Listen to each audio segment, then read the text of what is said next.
మెదక్ పట్టణంలోని జిల్లా పోలీస్ కార్యాలయంలో మంగళవారం జిల్లా ఎస్పీ డివి శ్రీనివాసరావు మీడియా సమావేశాన్ని నిర్వహించారు. ఈ సందర్భంగా ఆయన మాట్లాడుతూ, రామాయణంపేట పోలీస్ స్టేషన్ పరిధి దొంగల ధర్మారం గ్రామంలోని మహేశ్వరి బిన్ని రైస్ మిల్లో ఇటీవల జరిగిన దొంగతనం కేసు వివరాలను వెల్లడించారు. ఈ కేసులో ఉత్తరప్రదేశ్, మహారాష్ట్రకు చెందిన 6 అంతర్రాష్ట్ర దొంగల ముఠాను అరెస్టు చేసినట్లు తెలిపారు. నిందితులు మహమ్మద్ సాదిక్ ఖాన్, బహదూర్, అనిల్, రామ్ కేవల్, ప్రదీప్ సహానీ, రామ్ కిస్కేవత్ లను అరెస్టు చేసి వారి వద్ద నుంచి నేరానికి ఉపయోగించిన పనిముట్లు, ఒక వాహనాన్ని స్వాధీనం చేసుకుని రిమాండ్కు పంపుతున్నట్లు తెలిపారు. వీరు ఒక ముఠాగా ఏర్పడి రామాయణంపేట, చేగుంట, మెదక్, తూప్రాన్, మనోరాబాద్, శివంపేట, సిద్దిపేట జిల్లా ప్రాంతాలలో మూతబడిన పరిశ్రమల్లో 9 దొంగతనాలకు పాల్పడినట్లు ఒప్పుకున్నారని తెలిపారు. దొంగిలించిన వస్తువులు, సామగ్రిని మెడ్చల్లోని స్క్రాప్ దుకాణంలో విక్రయించినట్లు తెలిపారు. మరో 3 నిందితులు షకీలా, అహ్మద్, ఆసిఫ్, రాజు పరారీలో ఉన్నట్లు పేర్కొన్నారు. పరారీలో ఉన్న నిందితుల కోసం బృందాలు గాలిస్తున్నాయని, తొందరలోనే వారిని కూడా పట్టుకుంటామని పేర్కొన్నారు. కేసును వేగంగా ఛేదించడంలో ప్రతిభ కనబరిచిన Toopran DSP Narender Goud, Ramayampet CI Venkatarajagoud, SI Balaraju, constables Nagabhushanam, భాస్కర్లను జిల్లా ఎస్పీ అభినందించారు. పోలీసు అధికారులు, సిబ్బంది తదితరులు పాల్గొన్నారు.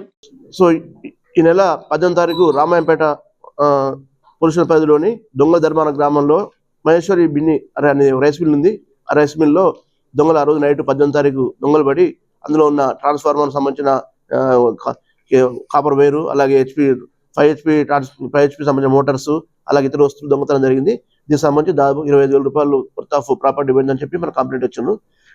దీని గురించి మనం ప్రత్యేకంగా డిఎస్పీ తూప్రాన్, అలాగే ఇన్స్పెక్టర్ రామాయణపేట కూడా సిసిఎస్ అందరితో కలిపి మనం టీమ్స్ ఫామ్ చేసాము. ఫామ్ చేసే క్రమంలో నిన్న మనకు దొంగల ధర్మారం అదే ఏరియాలో రామాయణపేట మధ్యలో వెహికల్ చెకింగ్ చేసే క్రమంలో మనకు ఒక 6 వ్యక్తులు అనుమానాస్పదంగా కనిపించారు. ఒక బండిలో పోతున్నారు, స్పెషల్ బండిలో పోతున్నారు, మహేంద్ర వెహికల్లో. పోయినప్పుడు వాళ్ళు పరిశీలన చూస్తే వాళ్ళ దగ్గర ఈ సామాన్ అంతా దొరికింది. మనకు ఇవన్నీ సంబంధించింది, కట్టర్స్ ఇవన్నీ కనిపించింది. వాళ్ళు సమాధానం కూడా మనకు ఎట్లా పడితే అడిగిన దానికి పొందలు లేకుండా సమాధానం చెప్పారు. దీనికి సంబంధించి వాళ్ళను అనుమానించి పట్టుకొని మనం విచారించినప్పుడు వాళ్ళు ఇలాంటి కాపర్ వైర్ దొంగతనం చేస్తూ జిల్లా వ్యాప్తంగా తెలిసింది. దీనిలో ఇప్పటివరకు వీళ్ళు మన దగ్గర 9 కేసులు మన రాష్ట్రంలో, 1 సిద్దిపేట జిల్లాలో, 8 మెదక్ జిల్లాలో చేసేసి వాటిని షాప్లో అమ్ముకుంటూ వాళ్ళు ఈజీగా డబ్బుకు అలవాటుపడి ఇవన్నీ పనులు చేస్తున్నారు. దీనికి సంబంధించి మనం ఈరోజు వీళ్ళందరినీ అరెస్ట్ చేసి రిమాండ్ చేస్తున్నాము. దీంతో పాటు ఇంకొక 3 ఉన్నారు, వాళ్ళు పరారీలో ఉన్నారు. వాళ్ళు ఎవరైతే షకీల్ అహ్మద్, అలాగే ఆసిఫ్, ఇద్దరు మహారాష్ట్ర, ఉత్తరప్రదేశ్ చెందిన వారు, అలాగే రాజు అంటే మేడ్చల్ ఏరియా అతను ఇవన్నీ వాళ్ళ దగ్గర కొనేవాడు. అతను కూడా పరారీలో ఉన్నాడు. వీళ్ళందరూ కూడా మళ్ళీ పట్టుకుంటాం. ఇప్పటికైతే మన దగ్గర ఉన్న నిందితులు 6 ఉన్నారు. వీళ్ళు మహమ్మద్ సాదిక్ ఖాన్, బహదూర్, అనిల్, రామ్ కేవల్, ప్రదీప్ సహానీ వీళ్ళంతా ఉత్తరప్రదేశ్ చెందిన వాళ్ళు. దాంతోపాటు ఒకతను రామ్ కిస్కేవత్ అని మహారాష్ట్ర సంబంధించిన వాళ్ళు. వీళ్ళంతా 6 కలిసి 6 + 3 9 మంది గ్యాంగ్ కలిసి ఈ పనులు చేస్తున్నారు. సో దీనికి సంబంధించి ఈరోజు వీళ్ళను 9 నెలలకు సంబంధించి వీళ్ళను అరెస్ట్ చేయడం జరిగింది.